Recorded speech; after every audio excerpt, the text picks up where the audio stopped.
Hello friend, मैं Rakesh Roshan learn tech to tech channel से। और आज जो मैं वीडियो लाया हूं जिसमें मैं आपको बताने वाला हूं कि अगर आप डेटा साइंटिस्ट बनना चाहते हैं तो आपको मैथमेटिक्स के कौन कौन से टॉपिक पढ़ने पड़ेंगे।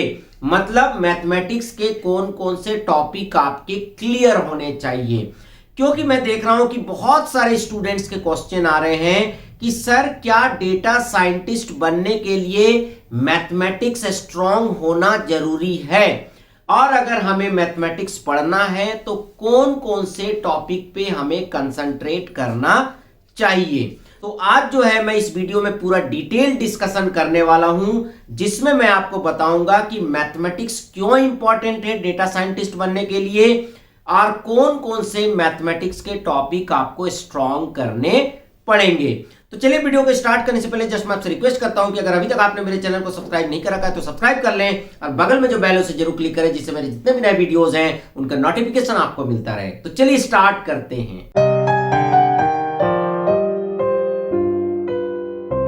तो दोस्तों यहां पर मैं आपको बता देना चाहता हूं कि अगर आप किसी भी फील्ड में करियर बना रहे हैं, किसी भी एरिया में करियर बना रहे हैं, तो एक लेवल के बाद मैथमेटिक्स का यूज जरूर किया जाता है। चाहे वो सोशल साइंस का फील्ड हो, चाहे वो साइंस का फील्ड हो, ठीक है, चाहे वो फिजिक्स हो, केमिस्ट्री हो, चाहे मेडिकल हो, चाहे इंजीनियरिंग का कोई भी फील्ड हो, वहां पर मैथमेटिक्स का यूज जरूर किया जाता है। और कंप्यूटर साइंस में तो बिना मैथमेटिक्स का काम ही नहीं चलता है। अगर आप मशीन लर्निंग पे काम कर रहे हैं, अगर आप एआई पे काम कर रहे हैं, अगर आप इमेज प्रोसेसिंग पे काम कर रहे हैं या फिर आप डेटाबेस पे काम कर रहे हैं, आपको मैथमेटिक्स का जरूरत पड़ता ही है। उसी तरह अगर आप डेटा साइंटिस्ट बनने की सोच रहे हैं तो आपको मैथमेटिक्स भी पढ़ना पड़ेगा, तभी जाके आप डेटा साइंटिस्ट बन सकते हैं।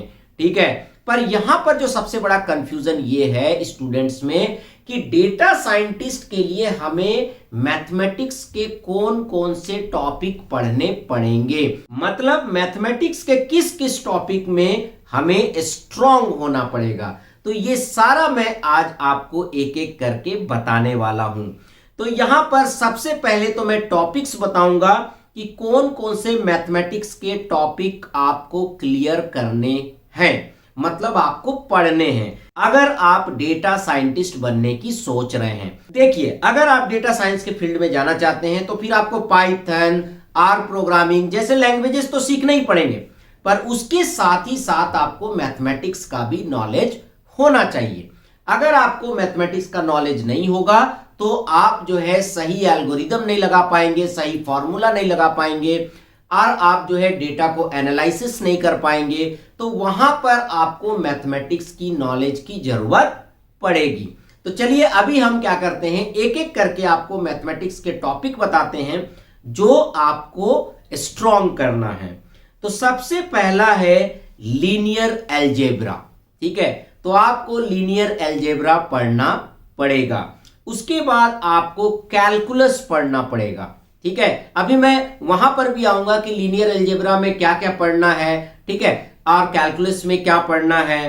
तो लीनियर अलजेब्रा, कैलकुलस और उसके बाद आपको पढ़ना पड़ेगा प्रोबेबिलिटी एंड स्टैटिस्टिक्स।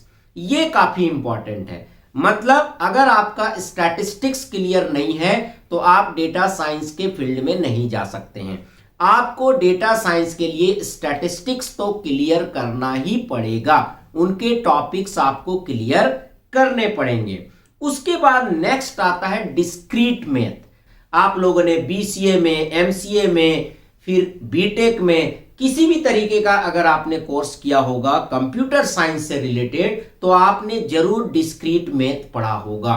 तो डिस्क्रीट मैथ की नॉलेज होनी जरूरी है अगर आप डेटा साइंस के फील्ड में जाना चाहते हैं। उसके बाद है ग्राफ थ्योरी। ठीक है, तो ग्राफ थ्योरी के भी कॉन्सेप्ट्स आपके क्लियर होने चाहिए। तो इस तरह से दोस्तों हमने आपको क्या क्या बताया, linear algebra, calculus, probability and statistics, उसके बाद डिस्क्रीट मैथ और फाइनली हमने आपको ग्राफ थ्योरी बताया। तो मिनिमम इन मैथमेटिक्स टॉपिक पे आपका कमांड होना चाहिए। नहीं तो फिर क्या होगा, डेटा साइंस के अगर आप फील्ड में जाएंगे तो एक लेवल के बाद आपको चीजें समझ में नहीं आएगी। क्यों?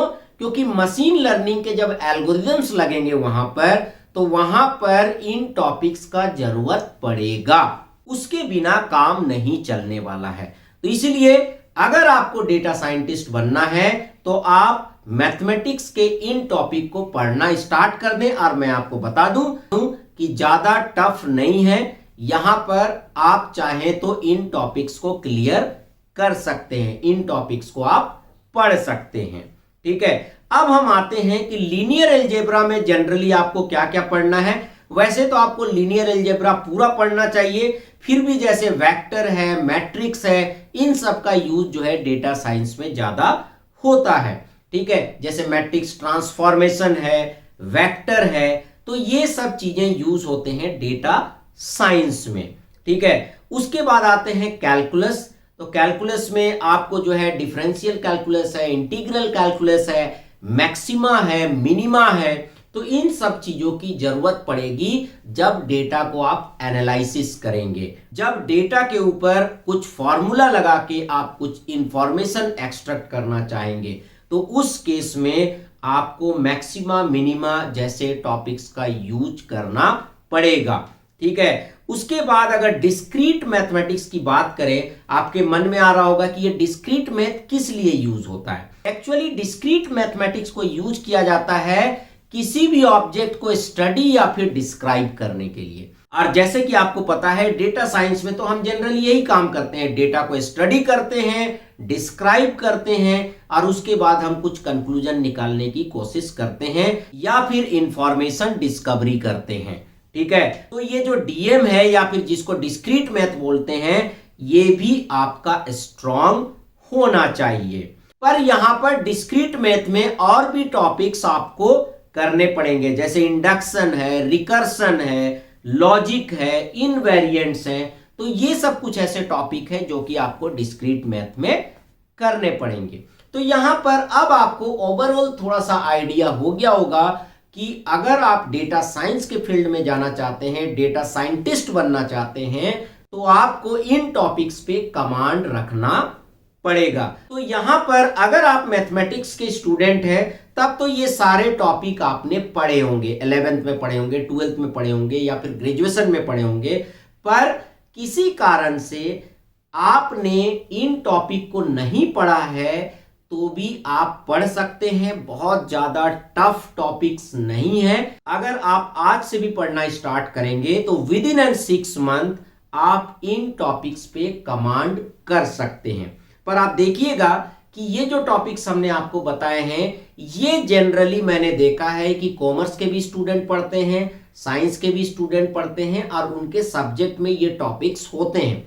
कई जगह मैंने देखा है कि बीकॉम के सिलेबस में जो मैथमेटिक्स का सब्जेक्ट होता है उनमें ये टॉपिक्स होते हैं। तो जनरली जो है आप ये सब्जेक्ट पढ़े होंगे, पर फिर भी आपको थोड़ा सा रिवाइज करना पड़ेगा अगर आप डेटा साइंस के फील्ड में जाना चाहते हैं। तो दोस्तों यही मैं आपको क्लियर करना चाह रहा था, क्योंकि बहुत सारे स्टूडेंटों में कंफ्यूजन था और अब आपको क्लियर हो गया होगा कि डेटा साइंटिस्ट पढ़ने के लिए हमें कौन कौन से मैथमेटिक्स के टॉपिक करने पड़ेंगे। तो चलिए फ्रेंड, आई होप कि आपको वीडियो पसंद आया होगा। अच्छा लगा तो लाइक करें, शेयर करें, कमेंट करें और अगर अभी तक आपने मेरे चैनल को सब्सक्राइब नहीं कर रखा है तो सब्सक्राइब कर ले और बगल में जो बेल से जरूर क्लिक करें, जिससे मेरे जितने भी नए वीडियोस हैं उनके नोटिफिकेशन आपको मिलता रहे। Thank you and good bye.